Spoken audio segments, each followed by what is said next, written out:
Пирамида каналының төз эфирінде акцент көрсөтүүсү. Кызматыңыздарда мен Самара Акылбекова. Саламатсыздарбы. Бүгүн биз камсыздандыруу төлөмдөрүн төлөө тартиби, анын жол жоболору тууралуу сөз кылабыз. Эгерде сиздерде кандайдыр бир кызыктырган суроолор болсо, байланышсаңыздар болот. Ал үчүн 0312 коду менен 592055 номери кызматта. Ал эми бул багыттагы, тактап айтканда, теманын алкагындагы суроолорго жооп берүү үчүн студиябызга социалдык фонддун өкүлдөрүн чакырганбыз. Маекке өтүүдөн мурда студиядагы конокторубуз менен тааныштырып алсам. Рустамова Нуржан Раимовна, социалдык фонддун кирешелер башкармалыгынын башчысы. Саламатсызбы? Жана ошондой эле Кулжанова Жылдыз Кылычбековна, социалдык фонддун пенсиялык жана тарифтик саясат башкармалыгынын башчысы. Саламатсызбы? Студиябызга кош келипсиздер. Адегенде эле камсыздандыруу төгүмдөрүн чогултууда кандай жаңылыктар бар? Бул тууралуу бөлүшө кетсеңиздер. Эми айта кетсек, бүгүнкү күндө социалдык фонддун камсыздандыруу төгүмдөрүн чогултуу боюнча иштеринде бул жаатта жасалган жумуштар аябай көп болуп турат, арбын болуп атат. Ошол жумуштардын арасында негизинен бул быйылкы жасалган жумушу камсыздандыруун чогултууда бул автоматташтыруу жана төлөөчүлөрдүн камсыздандыруу төгүмдөрүн төлөөдө, отчетторун тапшырууда ошол жумуштарын жакшыртууга, жеңилдетүүгө багытталды. Ал эми ошондо дагы айта кете турган болсок, быйыл 2018-жылы социалдык фондго 25 жыл толуп отурат.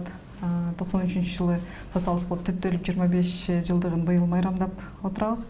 25 жылдын ичинде эми айта кетсек, социалдык фонд 93-жылы түзүлгөн экен. 93-жылы эгерде 340 миллион камсыздандыруу төгүмдөрүн чогултуп жүрсөк, быйылкы 2018-жылы 31 миллиардка чейин чыга турган, көбөйө турган болуп турат. Ал эми 10 айдын эми бул үстө-үстө жылдын 10 айдын жыйынтыгын айта кете турган болсок, 25 миллиардка камсыздандыруу төгүмдөрү чыгып калды.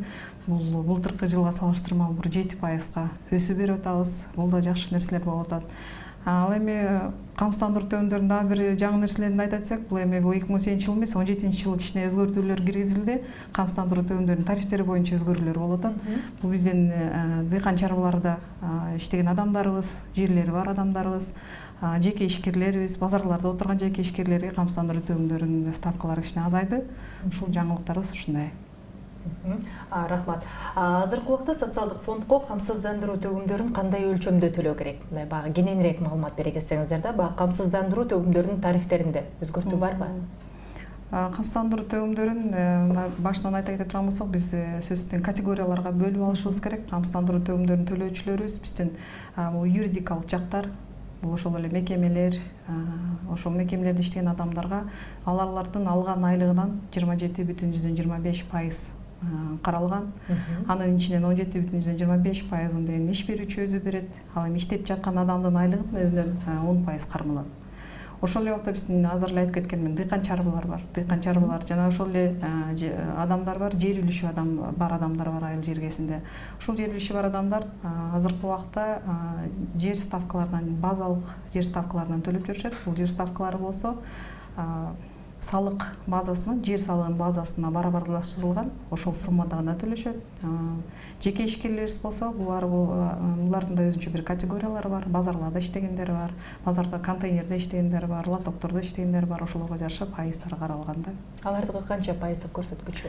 Алардын көрсөткүчүн эгер айтып кетсек, мына жеке ишкерлер эгерде контейнерде иштей турган болсо, контейнерде эгер иштесе, орточо эмгек акысы бар. Ошол орточо эмгек акысында азайтылган суммасы бар. Ошол суммадан 6%-дан кем эмес төлөшөт. Бул мисалы үчүн Бишкек шаарына айтсак 600 сомдун тегерегинде төлөп атышат. Ал эми кичинекей эгер соода орундары боло турган болсо, алар 3% төлөшөт. Мындан азыраак болот да, бул 300 сомдун тегерегинде камсыздандыруу төгүмдөрүн төлөшөт.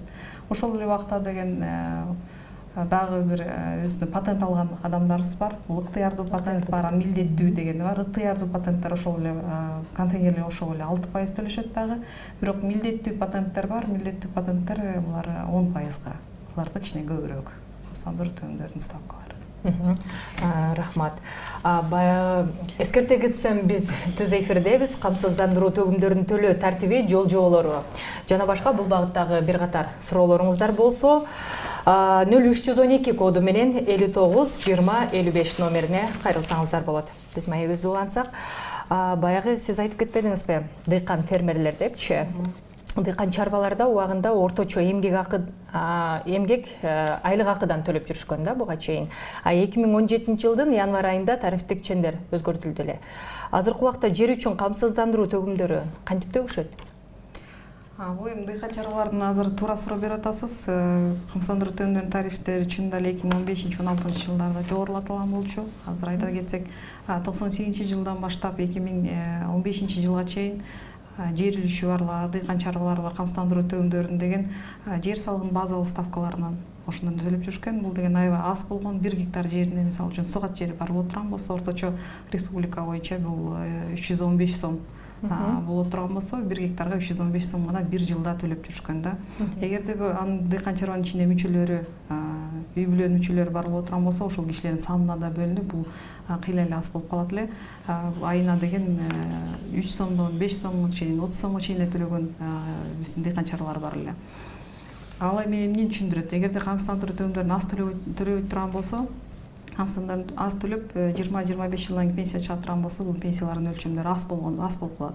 Ошонун негизинде пенсиялык реформа жүргүзөбүз деген жүргүзүүнүн алкагында бул камсыздандыруу төгүмдөрүнүн тарифтери дыйкан чарбаларга 2015-16 жылдарда камсыздандыруу төгүмдөрү көбөйтүлгөн. Орточо эмгек акыдан 0,5%дан 2%га чейин, 4%га чейин көтөрүлүш керек болчу эле. Бирок 2015-16 жылы тилекке каршы биздин дыйкан чарбалар айыл жергесинде жашаган адамдарыбыз буга даяр болбой, камсыздандыруу төгүмдөрүнүн тарифтери өтө бийик болуп кетет экен деп, бул маселе дагы өкмөттө да каралып, президент тарабынан да каралып, жоопкерчилик тарабынан да каралып, камсыздандыруу төгүмдөрүнүн тарифтери кайра азайтылып, 2017 жылы кайрадан деген жердин базалык жер салыгынын базалык ставкасына ошоштурулуп, ошол эле суммасында кайра мурунку ставкаларына келтирилди. Азыркы күндө камсыздандыруу төгүмдөрүн алар өздөрүнүн жер аянтына жараша төлөшөт. Жер аянтынын дагы өзүнүн түрлөрү бар. Өздөрүнүн жерлеринде сугат жери болушу мүмкүн. Жана сөзүңүзгө аралчы бизден алыстан көрүүчүбүз түз байланышка чыгып аткан экен. Кабыл алсак, саламатсызбы? Техникалык себептерге байланыштуу үзүлүп калыптыр. Жерлердин түрлөрүнө жараша төлөт. Жерлердин түрлөрү бул сугат жерлер болушу мүмкүн, кайрак жери болушу мүмкүн, чөп чабында болушу мүмкүн, же болбосо жайыттар болуп калышы мүмкүн. Көп жылдык өсүмдүктөр деп бактарак өстүргөндөр дагы биздин жарандар бар. Ошолор камсыздандыруу төгүмдөрүнүн ар бир ставкасын өзүнө жараша төлөшөт дагы. Бирок ар бир үй бүлөнүн ичинде дагы болгон адамдарды да караш керек да. Бул адамдарды кантип айтып кетсек, азыркы мыйзамдарга жараша, эгерде дыйкан чарбанын ичинде деген эгер пенсионерлер бар болсо, алар камсыздандыруу төгүмдөрүнөн азыр бошотулуп, аларды алып салып туруп, же болбосо майыптар бар болуп калган болсо, майыптар да төлөөдөн бошотулуп, 16 жашка чейинки балдар бошотулуп, ишке жараган гана адамдар ошолор гана камсыздандыруу төгүмдөрүн төлөшөт да.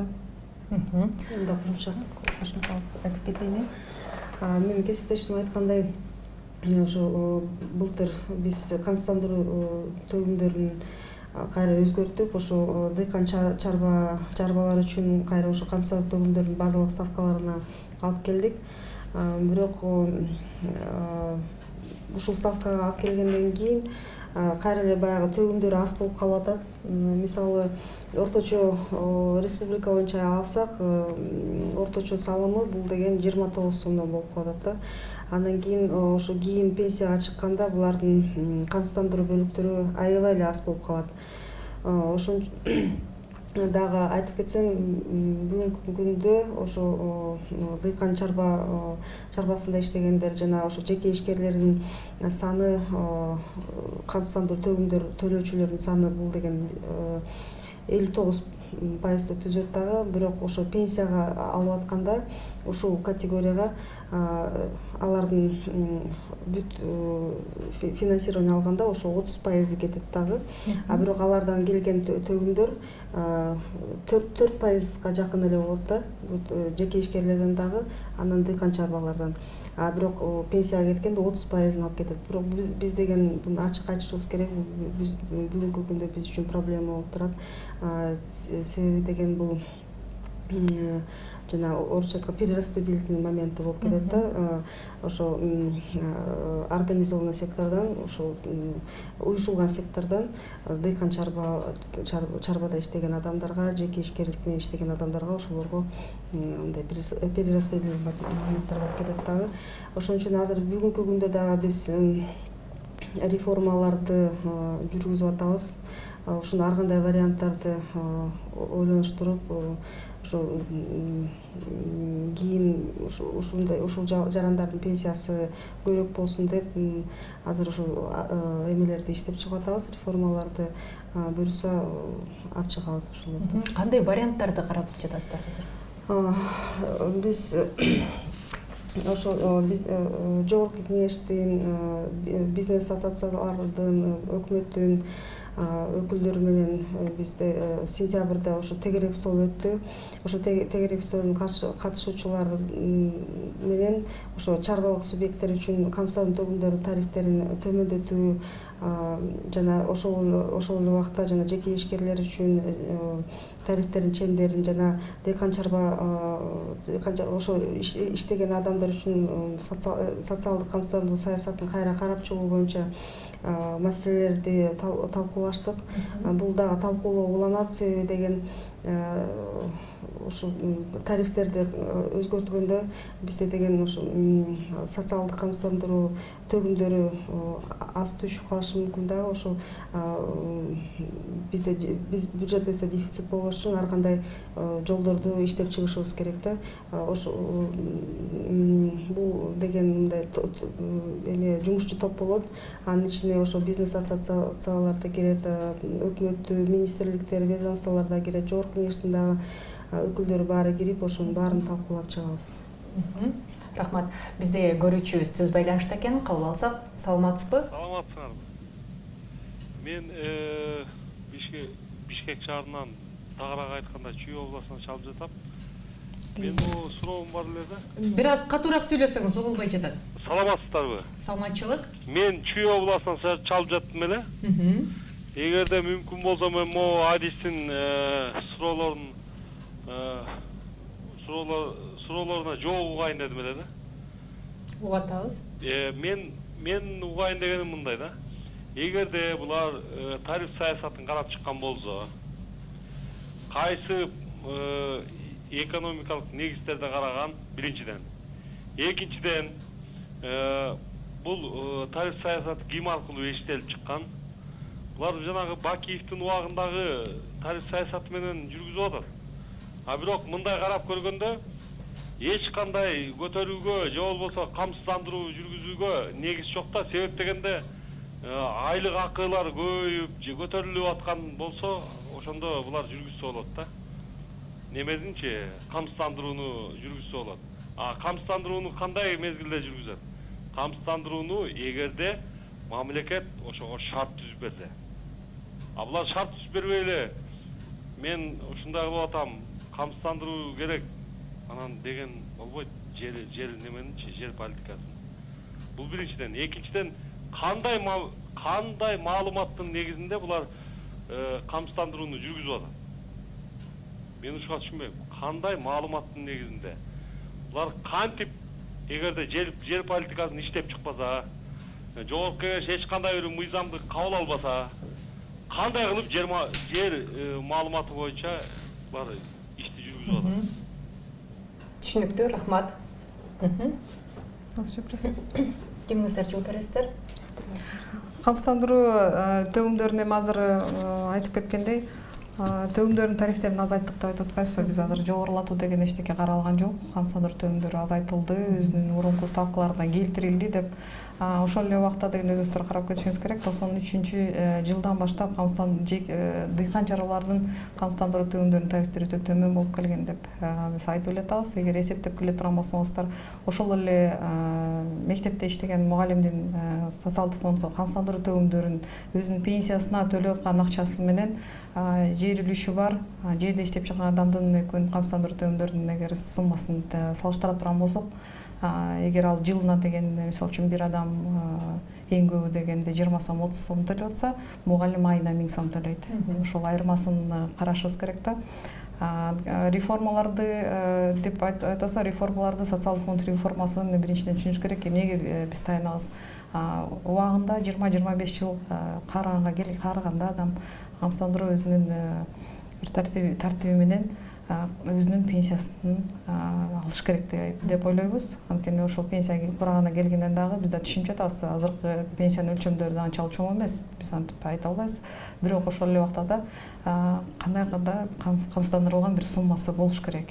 Ошон үчүн камсыздандырган төгүмдөрү пенсиядан көп алабыз дей турган болсок, ошого жараша болуш керек. Бизде дагы бир көрүүчүбүз түз байланышта экен, кабыл алсак. Саламатсызбы? Угуп атабыз, сизди сурооңузду бере берсеңиз болот. Алло. Бир аз катуураак сүйлөсөңүз. Мен Карамбекден звонок кылып атам. Мына 60 жашка чыктык эле. 60 жашка чыктык эле. 12-жылдан баштап патент тууралуу иштеп, патент төлөп, соцфонд төлөп жүргөн маалда азыр 13-14-жылдарга баягы соцфонд төлөгөн немелер базага кирип жатты деп меникini өткөрбөй жатат. Бизде бир 5-6 айда. Şu кандай болот?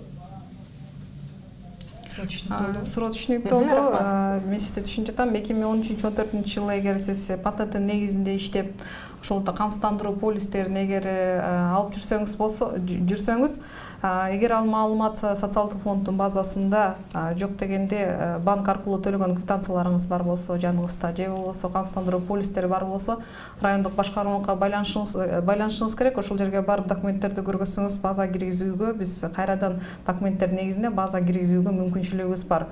Ошондуктан райондук башкармалыкка кайрылсаңыздар, эгерде ал жерден жооп ала албасаңыз, биздин борбордук аппаратындагы телефондору бар. Ошол эле дагы биздин кол борборубуз бар. 1202 номеринде кол борборуна чалсаңыздар дагы ошол маалыматтар кайра бизге келет. Ошол сиздин проблемаңызды чечкенге аракет кылабыз.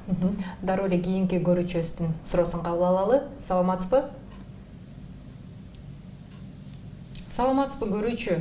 Сурооңузду бере берсеңиз болот. Алло, саламатсыздарбы? Бир аз катуураак сүйлөсөңүз. Алло, саламатсыздарбы? Саламатчылык. Мен сиздерге ат баштан чыгып аттым эле. Менин мындай суроом бар да. Мен социальный фондко фонд распределениянын жеринен арендага алганда, ошонун акчасынан жылда социальный фондко акча котором да. Анан ошо менен мен пенсияга чыгып кете аламбы? Дыйкан чарбанын тиги акчасы жок эле социальный фондко ошол тиги ТПСтин жеринен арендага төккөн социальный неме негизинде. Суроо түшүнүктүү. Рахмат. Сиздин да сурооңуз мындай болуп атат. Эгерде сиз айткан ФПСдин жерлеринен арендага алган болсоңуз, айыл өкмөттөн сөзсүз деген келишимиңиз болуш керек. Ошо келишим сиздин атыңызга болуш керек. Эгер ошол жылдары сиздин атыңызга бар келишимиңиз бар, ошол эле убакта камсыздандыруу төгүмдөрүн төлөсөңүз, сөзсүз сизге дем бул таш катары эсептелет дагы пенсия чыксаңыз болот бул маалыматтар менен. Түшүнүктүү. Дагы бир көрүүчүбүз бар экен түз байланышта. Саламатсызбы?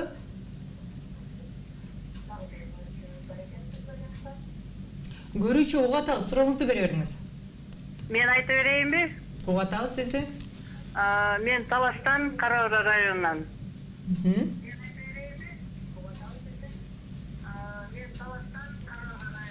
Саламатсыңар кыздар. Мен соцфонд боюнча бир суроом бар эле да. Мен өзүм пенсионермин. Менде 2 гектар 20 соток жерим бар, үйлүк жерим. Анан мындан бир 2 жыл мурун соцфондуга барсак, жер налогу кымбаттады, соцфонду ана мынча көтөрүлдү деп, мени 9000ге карыз кылып коюшканда.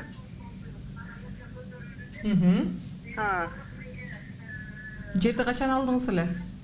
Жерди алганмын 2002-жылы алгам. Ошодон бери төлөп келатам. Анан көбөйүп кетти. Азыр 1 гектарга мынча сом дешип, 9000ге карыз кылып коюшкан. Бул жерде мындай түшүндүрүп кетейин. 2002-жылды эгерде жерди алган болсоңуз. Рахмат, сурооңузга жооп бере берсеңиз эми. Камсыздандыруу төгүмдөрүн төлөө тартиби, жол жоболору жана башка бул багыттагы бир катар маселелер тууралуу сөз кылуудабыз. Эгерде бул жаатта кызыктырган суроолоруңуздар болсо 0312 коду менен 59 20 55 номерине кайрылсаңыздар болот. Жанагы көрүүчүбүз берип кеткен суроого жооп берсеңиз. Бул кара бурадан берген эженин суроосуна эгер жооп беретін болсак, 2002 жылы жер алган экен. 2002 жылдан бери камсыздандыруу төлөмдөрүнүн тарифтерин жана да башында айтып кеттик. Бул жер салынын базалык ставкаларына байланыштуу болгон, алар аз эле болгон 2015 жылга чейин. Анан бирок 2015-16 жылы эгер дыйкан чарбада же болбосо ушу жер үлүшү бар бир үй бүлөнүн ичинде канча адам бар болуп турган болсо, ар бир адамга орточо эмгек акыдан пайыздар каралган. 2015 0,5%, 2016 1% болгон. Ошол жерине жараша да. Ошондуктан бул эженин дагы эсеби ошондон 2015-16 жылдан гана карыздары көбөйүп кетсе керек. Бирок 2002 жылдан дагы 2015ке чейин аз болуп атат дагы. 15-16 жылы гана 2 жылдын ставкалары көтөрүлүп, ошол суммадан пайда болсо керек. Ал эми 2017 жылдан баштап камсыздандыруу төлөмдөрүнүн кайра тарифтери азайды, азыраак болуп калды. Ошондуктан бул эсептөөлөрүн карап көрүш керек да. Рахмат. Биз жаңы эле айтып, ушул суроого эле улай бир көрүүчүбүздүн суроосуна улай эле мындай суроо пайда болуп атат да. Бага эгерде жер үлүшү бар пенсионерлер же жеке ишкерлик менен алектенген пенсионерлер камсыздандыруу төгүмдөрүн төлөөгө сөзсүз түрдө эле милдеттүүбү деген. Бул жерде эми камсыздандыруу төлөмдөрүн 2017 жылдын июль айына чейин чынына келгенде пенсионерлер эгер жер үлүшү бар болсо, же болбосо жеке ишкерлер пенсионер болсо ошол эле убакта пенсиясын да алып жатышат. Бирок ошол убакта да иш менен алектенип атса, алар камсыздандыруу төлөмдөрүн төлөп жүрүшкөн. Бирок 2017 жыл июль айында бир мыйзамыбыз кабыл алынды. Ошол мыйзамда өзгөртүүлөрдү киргизип, эмки азыркы убакта пенсионерлер 2017 жылга чейин камсыздандыруу төлөмдөрүн жерлерин боюнча төлөшөт. Бирок 2017 жылдын июлунан баштап жеке ишкерлер пенсионер болсо, же болбосо майып болсо, дыйкан чарба болсо, жер үлүшү бар болсо, камсыздандыруу төлөмдөрүн төлөөдөн бошотулат. Бошотулган ким бүгүнкү күндө төлөшпөйт, Бүгүнкү күндө ушул 2017 жылдын июль айынан баштап гана төлөбөйт деп айтып кетишибиз керек. Анткени адашып калышпасын деп атабыз. Буга чейинки болгон 2017 жылга чейинки болгон карыздарын бирок төлөөгө милдеттүү. Баягы жер үлүшүнө же баягы айыл чарба багытындагы жер участогуна жанын бир бөлүгүнө ээ. Ошондой эле баягы өздөрүнүн жер участоктары да болушу мүмкүн да, ижарага берген айыл чарба кооперативдеринин мүчөлөрүнө. Мындай кандайдыр бир жеңилдиктер каралганбы? Бул айыл чарба кооперативдерине дагы 2012 жылдан бери жеңилдиктер каралып келген. Мисалы үчүн юридикалык жакта түзгөн мекемелер деп айтсак болот да. Юридикалык жактар 27% төлөп жүрсө, булар 12% төлөйт азыр. Бирок ошол эле убакта дагы сельхоз кооперативде, айыл чарба кооперативине сөзсүз деген адамдар жер үлүшү менен мүчө катары киришет да. Мүчө катары киргенде дагы бир жеңилдик кошулду 2017 жылы. Эгерде мүчөсү болуп, ошол эле убакта эгерде айыл чарба кооперативинде жумушчу болуп иштесе, мисалы үчүн трактор айдайбы, же болбосо бухгалтер болобу, же ушул айыл чарба кооперативинде штатында отурганда, ушул жерде приказ менен, буйрук менен алынган кызматкер боло турган болсо, ал жерде деген же мындай нерсе көрсөтүлгөн, шарттар коюлган. Же болбосо айлык акысынан 12% төлөйт, же болбосо жердин ставкалары кандай болсо, ошондон төлөөгө да укугу бар да. Бул да жеңилдетилген нерсе болду. Анткени деген эгерде жердин ставкаларын ала турган болсо, ал жерде суммалар азыраак. Эгер айлыгынан ала турган болсо, жерде суммасы көбүрөөк болуп калат да. Ушул жеңилдик бар. Түшүнүктүү. Бизде дагы бир көрүүчүбүз түз байланышта экен, суроосун кабыл алсак. Саламатсызбы? Саламатсызбы? Сурооңузду бере берсеңиз болот, угуп атабыз. Рахмат, саламатсызбы өзүңөр? Саламатчылык. Мен Ташкөмүр шаарына чыгып атам, атым Талай. 2009 бери жеке төлөм, жеке ишчер катарычы. 250 сомдон башталды эле. Азыр 1400, точно айта албайм канчага чыкты. 1400дөн ашты азырчы.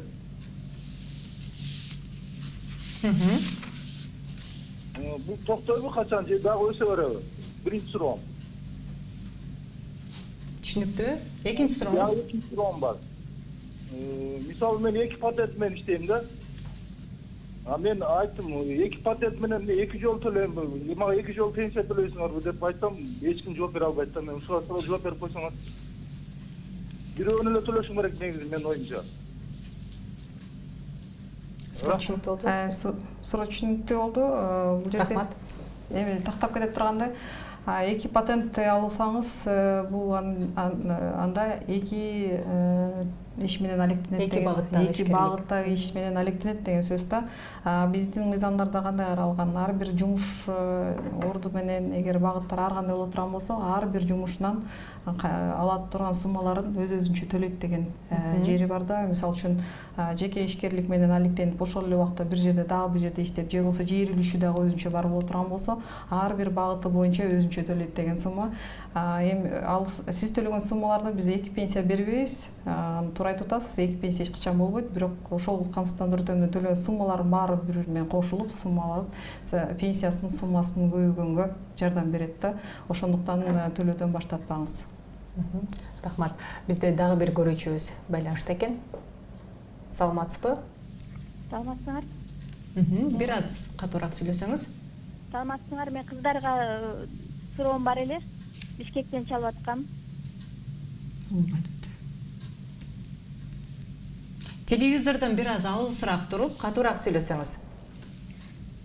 Бизде ошо Аламедин районунда 3 гектар үлүш жерибиз бар да. Угулуп атабы? Биз налогду төгүп жүргөнбүз. Бирок сот фонду 10 жылдан бери төгө элекпиз да. Ошол төгүлбөгөн себебинен жерди алып койгонго укугу барбы? Или ошол боюнча пенсия канча болот?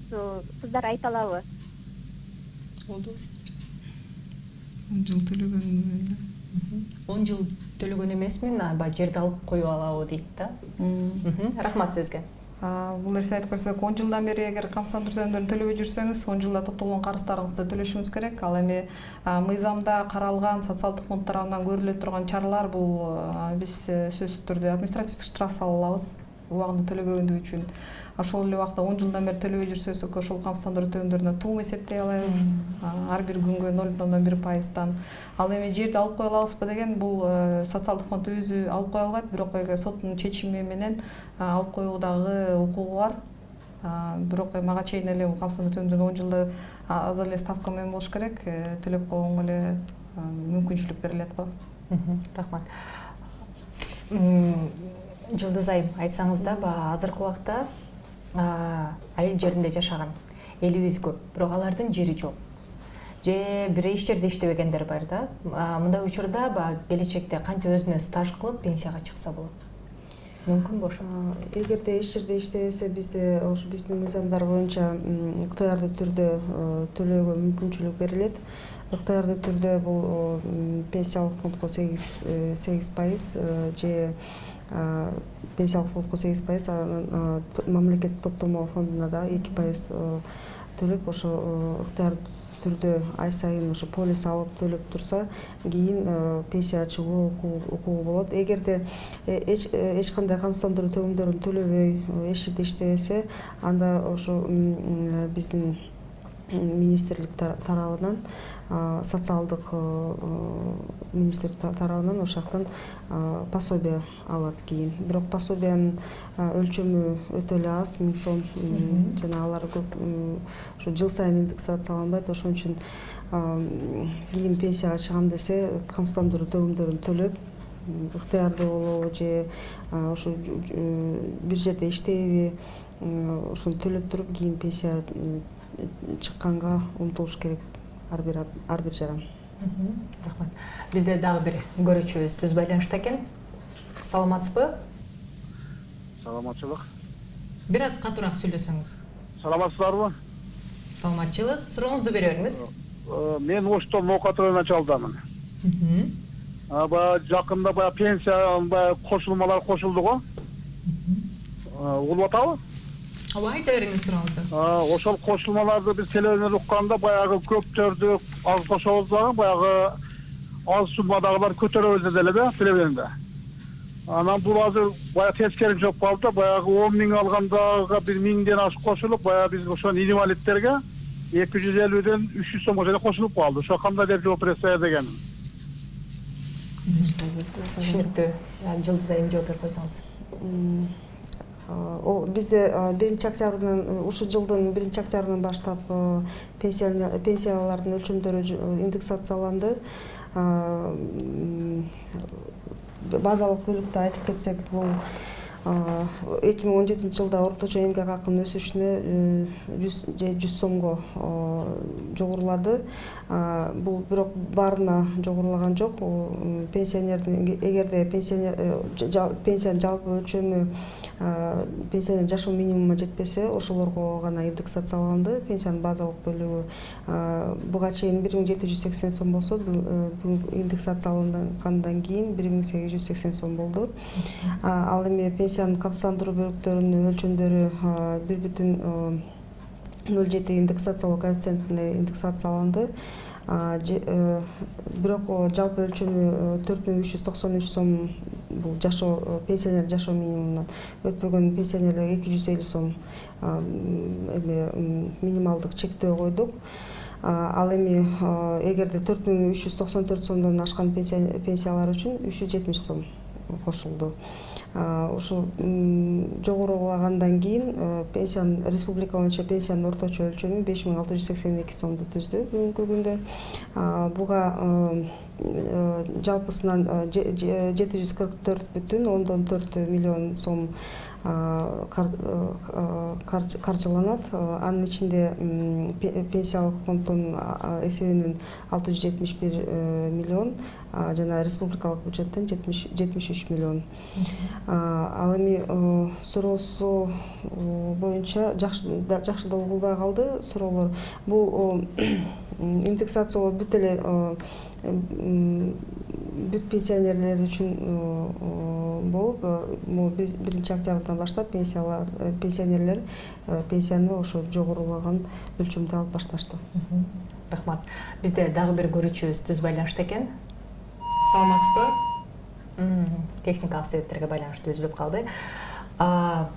Базарда иштеген жеке ишкерлер башында айына 200 сомдон төлөшчү эле да.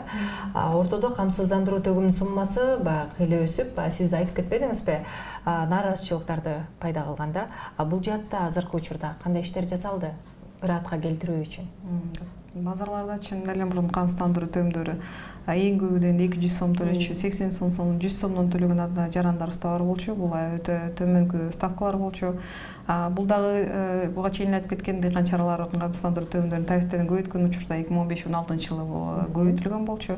Бул дагы орточо эмгек акыдан 10%дан кем эмес, 10%га чейин жеткизе турган ставкалар каралганда 4%дан 10%га чейин жеткизебиз деген багыттар бар болчу. Бирок ошол камсыздандыруу төгүмдөрүнүн тарифтери көп болгондуктан базарда отурган биздин жарандарыбыз төлөй албай калышты. Төлөй албагандыктан байланыштуу 2017 жылы өзгөрүү киргизилди. Июль айынан баштап бул орточо эмгек акыны дагы өзүнүн суммасын албай, аны да кыскартып, мисалы үчүн Бишкек шаарында 18 000 орточо эмгек акы болсо, аны 18 эмес 10 000 сомдон эсептей турган кылып азайтып, бүт райондордо мисалы үчүн өзүнүн орточо эмгек акысы бар. Ошонун кыскартылган орточо эмгек акыдан 6% төлөп калып атышат контейнерде иштегендер. Ал эми эгер кичинекей эле соода орундарында эле иштеп жатса 3% эле төлөп жүрүшөт да. Булардын дагы жумуштарын, булардын камсыздандыруу төгүмдөрүн өздөрү отчет тапшырбагандыктан камсыздандыруу полисин гана алышат. Ошо полиси дагы алууда дагы, жазууда дагы ошол иштерин кичине жеңилдеткенге аракет кылдык. Анткени мурун эгерде патентти деген 1 күнгө ала турган болсо, камсыздандыруу полисин 1 айга алып жүрчү да. Ошон үчүн аябай суммалар көп болуп, нааразычылыктар да көп болуп жүргөн. Ошондуктан азыр эгерде патентти 1 күнгө болсо 1 күндүк камсыздандыруу полисин жазып беребиз. Суммасы да ошого жараша аз болот. 1 ай иштесе 1 ай, эгерде 60 күндө патент ала турган болсо 60 күнгө. Кыскача айтканда, патенттин өзүнүн убактысына жараша, ошого жараша гана камсыздандыруу полистерин жазып калдык да. Бул да биздин жеке ишкерлерге бир оңой нерсе болду дагы. Дагы бул базарда иштеген адамдардын да көйгөйлөрү базарларда гана эмес, жеке ишкерлер, дегеле жеке ишкерлердин камсыздандыруу төгүмдөрү төлөп банкка баргандан дагы кичине тартыныччу эле, эми убакыт көп кетет деп, өзүңүздөр билесиздер, аябай деген үчүлүштөр менен аябай көп кыйынчылыктар менен төлөйт. Ошол эле убакта анткени кезекке туруш керек, кезекте туруп убактысын кетириш керек. Ал эми жеке ишкерлерден ар бир мүнөт өзүнө бул баалуу да. Ошондуктан социалдык фонд тарабынан дагы бул билинг системасы деп коебуз, бул камсыздандыруу төгүмдөрүн терминалдар аркылуу чогултуу боюнча төлөө боюнча бул системада. Ошол система менен азыркы билесиздер мобилдик деген Kiwi, QuickPay деген төлөө системалары бар. Ошол төлөө системалары аркылуу камсыздандыруу төлөмдөрүн жеке ишкерлерибиз төлөсө болот да. Качан ишке кирди эле бул төлөмдөрдү жүргүзүү? Бул төлөмдөрдү жүргүзүү 2015-жылы эле киргизгенбиз. Акырындыктан 2015 жыл кичине азыраак болчу. Чынында да төлөө системалары менен иштебиз. Азыр төлөө системалары менен ушу 3 төлөө системасы менен иштеп атабыз. Республика боюнча мисалы үчүн 26 банкыбызды бардык банктарда камсыздандыруу төлөмдөрү кабыл алынат. Банктардын баары менен биздин келишимдерибиз бар. Ошондуктан бул да төлөөгө оңойчулук кылып, мүмкүнчүлүк берип атат да. Каерде болбосун базарда отурса дагы, соода орундарда, соода түйүндөрдө өзгөчө бул төлөө системаларынын терминалдардын көптөрү ушул жерде турат да. Камсыздандыруу төлөмдөрүн ушул жерден төлөп, анан кийин камсыздандыруу полисин алууга мүмкүнчүлүк алып атышат да. Бизде дагы бир көрүүчүбүз түз байланышта экен, кабыл алсак. Саламатсызбы? Саламатсыздарбы? Бир аз катуураак сүйлөсөңүз. Саламатсыздарбы? Саламатчылык. Мен Ош шаарынан чалып жаттым эле. Мен ишканада иштеймин. Ош шаарынан чалып атамын. Бизде бир неме чыккан. Государственный пенсионный накопительный фонд деп. Ошол чогулган акчаны Кокстан бизди иштен айдап берсе, пенсия жашка чейин күтүп жүрөбүз ал акчаны алыш үчүн.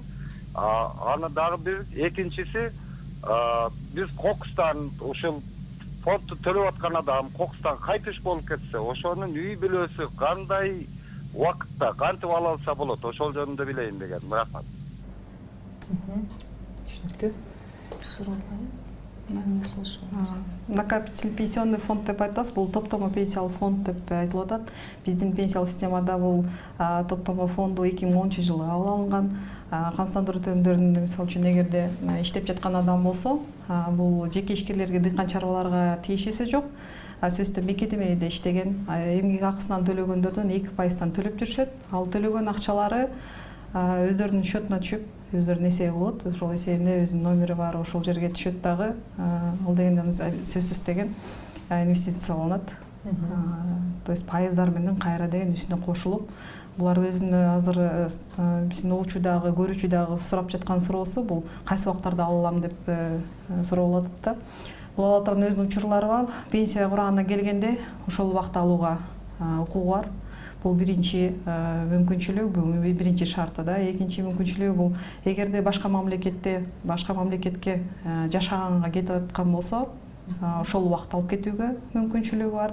Ал эми эгерде адам каза болуп калган болсо, камсыздандырылган адам, эгер өзүнүн топтомо фонду боюнча акчалары бар болсо, өзү каза болуп калган болсо, өзүнүн мурас катары калат да. Балдарына калышы мүмкүн. Туугандарынан кимдер алууга мүмкүнчүлүк алат ошондо? Сөзсүз түрдө бул жакын болгон биринчиден эле балдары менен өзүнүн үй бүлөсү болот да. Ошол убакта алганга мүмкүнчүлүктөр бар. Бизде дагы бир көрүүчүбүз түз байланышта экен.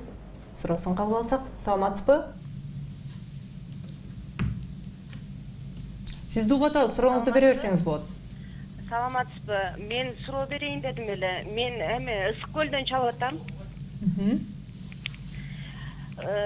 Кайненем 45-46 жылдан бери врач болуп ошо Ысык көл районунда иштеп келген да. Анан буга чейин деген накопительство, как сказать, мындай. Бир аз катуураак сүйлөсөңүз. Соцфондко акчасын берип келген да, анан кийин уже бир далай жылдан бери уже пенсияга чыккан. Дагы эле соцфондко 1,5 миңге чейин акча кармалат зарплатасынан. Дагы эле жумушта иштейт да, ушу врач болупчу. Ошонусу кажети барбы же жокпу? Кармап калыш керекпи? Анысына ошо кармалган акчасы дагы эле пенсиясына көбөйөбү или кандай болот, ошону билсене билели дегенбиз да. Рахмат. Азыркы эми сөз кылып жаткан кайненеси деп атат, пенсия чыккан, бирок азыр иштеп жатат, ошол эле убакта айлыгынан кармалып жатат деген маселени коюп атасыз. Бул деген азыркы убакта бизде каралган мыйзамдарга ылайык Эгерде деген мекемеде иштеп эмгек акысынан кармала турган болсо пенсионерлерден камсыздандыруу төлөмдөрү кармала берет. Бул кажети бар деп атасыз. Бул кажети барын мыйзамга ыралык төлөш керек биринчиден. Экинчиден кажетин айтып кете турган болсо бул камсыздандыруу төлөмдөрүн бир жылда бир жолу биз кайрадан эсептеп пенсиясынын үстүнө кошуп беребиз. Ошондуктан пенсия көбөйүүгө жардам берет.